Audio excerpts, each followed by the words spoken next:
আগাগোড়াই আমি এমন একজন মানুষ যে বাইক, মেঘ এবং পাহাড় খুবই ভালোবাসি।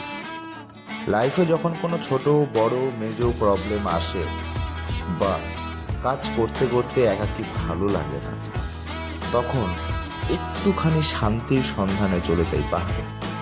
প্রকৃতির সাথে কিছু কথা বলা, কিছু সময় কাটানো, এর চেয়ে বড় কি হতে পারে? সত্যি বলতে সেরকম কোনো প্রিপারেশন ছিল না, হঠাৎই প্ল্যান, আর বন্ধুরা মিলে চলে আসলাম পেলি এবং তারপর গেলাম রাবাংলা। একটা সত্যি কথা বলবো, আমাদের এই ট্যুরটা না প্রচণ্ড টাফ ছিল। আপ ডাউন নিয়ে 300 300 600 কিলোমিটার এক একটা বাইক চলেছে। সেসব কথা ছেড়েই দাও, রাস্তার অবস্থা ভীষণ বাজে। রোড কন্ডিশন এতটাই বাজে যে খুব সাবধানে গাড়ি চালাতে হচ্ছে, অর্থাৎ জীবন হাতে নিয়ে গাড়ি চালানো যাকে বলে। মাঝে মাঝে তো মনে হচ্ছিল গাড়িও আর সাথ দেবে না। তবে না, সত্যিকারের ভালোবাসা তো অত সহজে কি আর হাল ছাড়ে? গাড়ির ডাক্তারের কাছে অর্থাৎ মেকানিকের কাছে নিয়ে যেতেই গাড়ি আবার স্টার্ট, আর আমরাও আবার বেরিয়ে পড়লাম গন্তব্যের উদ্দেশ্যে। ফোন টানা গাড়ি চালানোয় খুব খিদে পেয়ে গেছিল, তাই বেশ কিছুটা যাওয়ার পরে আমরা খাওয়ার জন্য একটা ব্রেক নিই। তারপরে একটা গর্ত আসতে মানে পুরা তুমি গেছো গা পুরা গেরা পুরা সিঁড়ি দাম করে গর্ত নামলো। আমি মোটামুটি এরকম হাইছে তুই যদি বলে দেখি সিট অন মাই প্লেস, তুমি জামা কাপড় চেঞ্জ করে আগে চরিত্র চেঞ্জ করো। না আমার আসার সময় খুব খারাপ লাগছে, আমার গার্লফ্রেন্ড কাছে আমার ফোন ধরে নাই।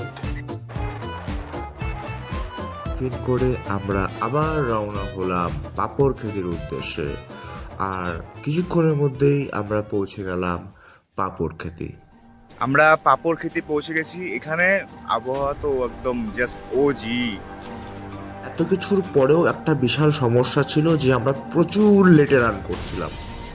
ব্যাপারটা হলো যে আমরা ভীষণ ভীষণ ভীষণ লেটে রান করছি।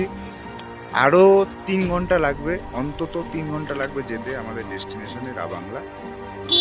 সবাই সকাল থেকে কন্টিনিউ বাইক চালাচ্ছে এবং রেস্ট নেওয়া মাঝে মাঝে খুবই দরকার এবং সাইন্টিফিকও বটে। এবং তার উপরে যে এত জ্যাম রাস্তায়, সেটা বলার মতো না, তোমরা দেখতেই পারছো ছবিতে। আমাদের রাবাংলা পৌঁছতে সন্ধে পেরিয়ে রাত হয়ে গিয়েছিল এবং আমরা হোমস্টেতে চেক ইন করি সন্ধে 8টার সময়। কালকে হোমস্টে ঢুকতে ঢুকতে আমাদের রাত 8টা বেজে যায় এবং তারপরে আর ভিডিও রেকর্ড করার মতো এনার্জি ছিল না, সবাই খুব এক্সস্টেড হয়ে গেছে। রাবাংলার যে বুদ্ধ স্ট্যাচু তার খুব পাশেই আমরা আছি, দেখতেই পাচ্ছ হয়তো ফ্রেমের মধ্যে।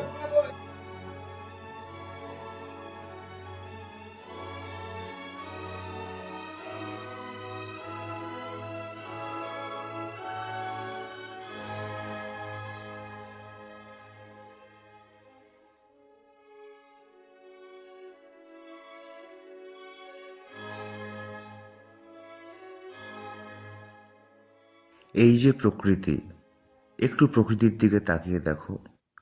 এই যে রাবাংলা, রাবাংলার বৌদ্ধ স্ট্যাচু, কিংবা তুমি পেলিংয়ে যাও, পেলিংয়ের যে বৌদ্ধ স্ট্যাচু তুমি দেখতে পারবে, বারবার মনে করিয়ে দেয় আমরা প্রকৃতির কাছে কতটা ছোট। এখন আমরা পেলিংয়ের স্কাই ওয়াকে, একদম অসাধারণ একটা জায়গা, অভূতপূর্ব পরিবেশ। পেলিং সত্যি একটা অন্যরকম এক্সপিরিয়েন্স আমার কাছে। তোমাদের কেমন লাগে জানি না, তবে আমার তো পাহাড়ে আসলে আর বাড়ি যেতে ইচ্ছা করে না। তবে কি করার, বাড়ি তো যেতেই হবে। তাই উদাস মন নিয়ে চললাম বাড়ির উদ্দেশ্যে। জানি না কত তাড়াতাড়ি আজকের মতো আবার মজা করতে পারবো, জানি না আবার কবে আর কত তাড়াতাড়ি পাহাড়ের কোলে আবার আসতে পারবো, জানি না আদেও আর কোনোদিন পাহাড়ের কোলে আসতে পারবো কিনা। তবু যা বুঝলাম, যা দেখলাম, যা অনুভব করলাম, তাকে আগামী দিনের ইন্ধন করে এগিয়ে যাওয়ার চেষ্টা করব। এইটুকুই আশা, ভরসা, ভালোবাসা। পাহাড় প্রেমী মানুষ পাহাড়কে ভালোবেসে যাব।